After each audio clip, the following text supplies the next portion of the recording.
हाँ जी सर, हमारे पास यहाँ पर ये दिया हुआ है कि एक आपके पास बेसिकली तो वेज है जिसका कि मास दिया हुआ है m, ठीक है, और वो रखा हुआ है आपका बेसिकली स्मूथ हॉरिजॉन्टल सरफेस पर रखा हुआ है म्यू बराबर 0 पर, और ये हाइट आपको दिया हुआ है h है, और एक आपके पास तो ब्लॉक है ऑफ मास m, उसको हम लोगों ने बेसिकली तो वेज के सबसे ऊपर वाले तो पॉइंट से और रेस्ट से u बराबर 0 से रिलीज किया, राइट। और ये वाला सरफेस भी आपको दिया हुआ है कि म्यू बराबर 0 स्मूथ ही है, right. All the surfaces are smooth. तो अब हमसे सवाल में ये कहा गया है कि तो block and wedge are free to move, तो हमें ये बताना है कि find the velocity of the block and wedge when the block reaches horizontal part of the track. हमें ये बताना है कि find the velocity of the block and the wedge when the block reaches the horizontal part of the track, सही है। तो अब अगर आप इसमें आप ध्यान दीजिएगा, तो अगर आप अच्छा, हम लोगों ने मान लिया है कि आपके पास जो वेज है ऑफ मास m उसका स्पीड है v2 in the left direction, और हमारे पास जो ब्लॉक है ऑफ मास m उसका स्पीड है v1 in the right direction.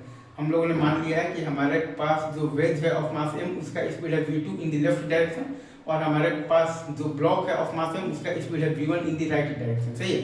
तो अब अगर आप बेसिकली तो ये जो आपके पास जो वेज है और ये ब्लॉक, अगर आप ये दोनों को एक सिस्टम मानेंगे तो आप देखिएगा कि पूरे सिस्टम पर एक्स एक्सिस के अलोंग कोई भी बेसिकली एक्सटर्नल फोर्स नहीं है, मतलब कि आप पूरे सिस्टम पर एक्स एक्सिस के अलोंग आप लगा सकते हैं मोमेंटम कंजर्वेशन। अगर मैं फिर से बोल रहा हूँ, अगर आप यहाँ पर बेसिकली ये जो आपके पास बेसिकली दिया हुआ है ना वेज, तो वो तो वेज ऑफ मास m और वो ब्लॉक ऑफ मास m को अगर आप एक सिस्टम मानिएगा तो पूरे सिस्टम पर एक्स एक्सिस के अलोंग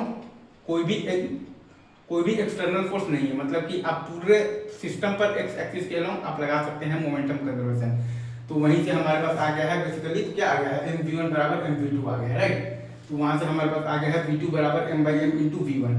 अगर मैं फिर से बोल रहा हूँ, अगर आप वेज ऑफ मास m और वो तो ब्लॉक ऑफ मास m को अगर आप एक सिस्टम मानिएगा तो पूरे सिस्टम पर एक्स एक्सिस के अलोंग आपके पास बेसिकली कोई भी एक्सटर्नल फोर्स नहीं है, तो आप पूरे सिस्टम पर एक्स एक्सिस के अलोंग आप मोमेंटम कंजर्वेशन आप लगा सकते हैं, सही है। तो वही काम हम लोगों ने किया है, तो हमारे पास आया है mv1 बराबर mv2, तो v2 बराबर आया है m/m इंटू v1। अच्छा, अब दूसरा हम लोग एक और चीज मतलब यहाँ पर लगाए हैं, और वो है हमारे पास तो क्या कहते हैं उसको हम लोग तो वर्क एनर्जी थ्योरम, राइट। दूसरा हम लोग जो यहाँ पर कॉन्सेप्ट लगाए हैं वो है हमारे पास वर्क एनर्जी थ्योरम लगाए हैं। तो वर्क एनर्जी थ्योरम जब हम लोग यहाँ पर लगाएंगे तो आप एक चीज आप देखिएगा, नॉर्मल रिएक्शन फोर्स का वर्क डन अगर आप देखिएगा तो पूरे सिस्टम पर 0 आएगा। ये आपके पास जो ब्लॉक है और ये आपके पास जो वेज है, इनके बीच में जो नॉर्मल रिएक्शन जो लग रहा है तो उसका वर्क डन अगर आप देखिएगा तो देखिए क्या, तो पूरे सिस्टम पर 0 आएगा। वो जो ब्लॉक और ये जो वेज के सिस्टम पर 0 आएगा। अगर मैं फिर से बोल रहा हूँ, ये आपके पास जो वेज और ये जो ब्लॉक के बीच का जो नॉर्मल रिएक्शन जो फोर्स है, इसका वर्क डन आप देखिएगा तो पूरे सिस्टम पर 0 आएगा, मतलब कि ये आपके पास जो ब्लॉक है और ये आपके पास जो वेज है, दोनों को अगर आप मानिएगा एक सिस्टम, तो नॉर्मल रिएक्शन फोर्स का वर्क डन ये पूरे सिस्टम पर 0 आएगा।